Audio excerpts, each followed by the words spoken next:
village of Dunro was a haven, untouched by time.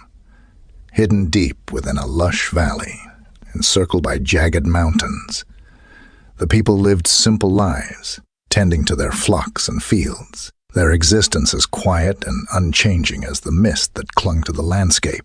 For decades, outsiders rarely visited, but when they did, they often left with a sense of unease, unable to shake the feeling that something in Dunro watched them closely. Ethan Rise was not easily unnerved, a traveler with a love of old places and forgotten stories.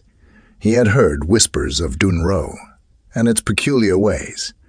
Drawn by curiosity, he made the arduous trek to the secluded village. The beauty of the place struck him immediately. The air was crisp, the scenery idyllic, but beneath the surface, a strange tension hung in the air. The villagers welcomed Ethan politely, but their smiles seemed forced, their eyes darting nervously, and always, at the periphery of his vision, he noticed them. The Watchers. They were a group of men, their appearances as stark and unyielding as the mountains. Dressed in dark, unadorned clothing, they moved with a purposeful stillness that made them seem like living statues. They never joined in the village's chatter or work, yet their presence was constant, their watchful eyes taking in everything. Ethan's questions about them were met with evasive answers. "They're the Watchers," an elderly woman said, avoiding his gaze. "They've always been here." "What do they do?"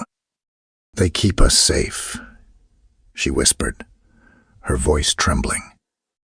It wasn't long before Ethan noticed that the Watchers were not mere spectators.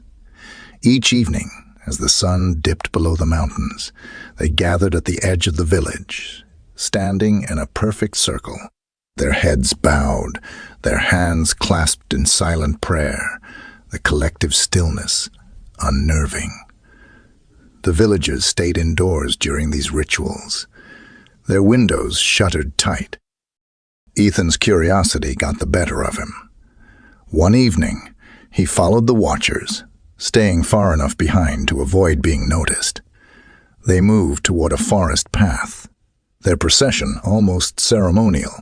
The air grew colder as they ventured deeper, and Ethan felt an inexplicable sense of dread. At last, they reached a clearing where a circle of ancient stones jutted from the ground. The Watchers arranged themselves around a central monolith that seemed to hum faintly.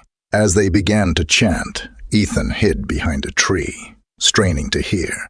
Their voices were low and guttural, speaking in a language he didn't recognize. Suddenly, the ground trembled, and a dark mist began to seep from the forest floor, coiling like living tendrils. Ethan's breath caught as he saw shapes within the mist, amorphous, shifting figures with glowing eyes. The Watchers raised their hands, their voices rising in unison, and the mist recoiled, retreating back into the earth. Ethan stumbled back to the village, his mind racing.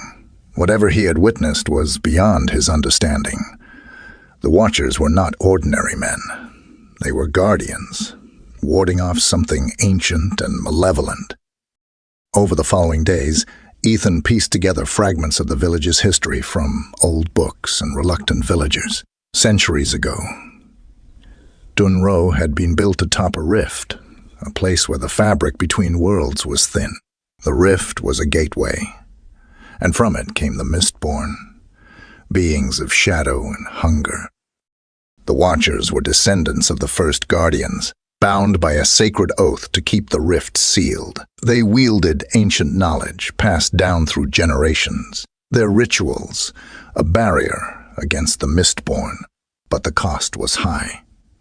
The Watchers lived apart from the villagers, their lives consumed by their duty.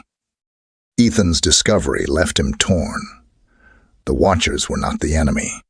They were protecting the village from a far greater evil. Yet he couldn't ignore the fear and isolation their presence inspired among the villagers.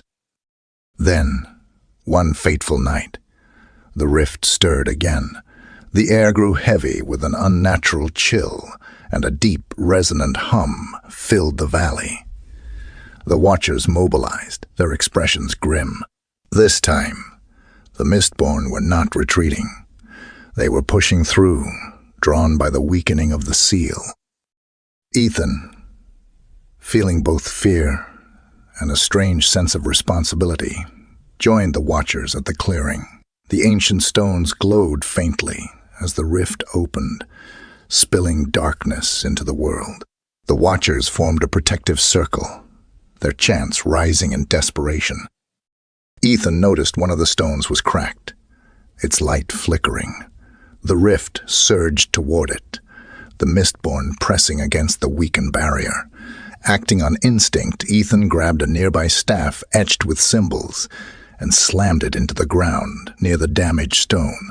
The symbols flared to life, their light spreading to the stone, mending the crack. The Mistborn screamed, their forms dissolving as the barrier strengthened. The rift pulsed once more before closing, leaving the clearing in silence. The watchers turned to Ethan, their expressions unreadable. "You've seen too much," their leader said, his voice low but steady. "And yet you've proven yourself." Ethan nodded, understanding what they meant. He couldn't leave Dunro now, not with the knowledge he carried. The Watchers had gained an ally, and the village another unseen protector. As the mist settled over the valley once more, Ethan accepted his place among the Watchers, knowing their eternal vigil would now be his as well. The villagers would never know the full extent of what had been averted that night, but Dunro would remain safe. For now.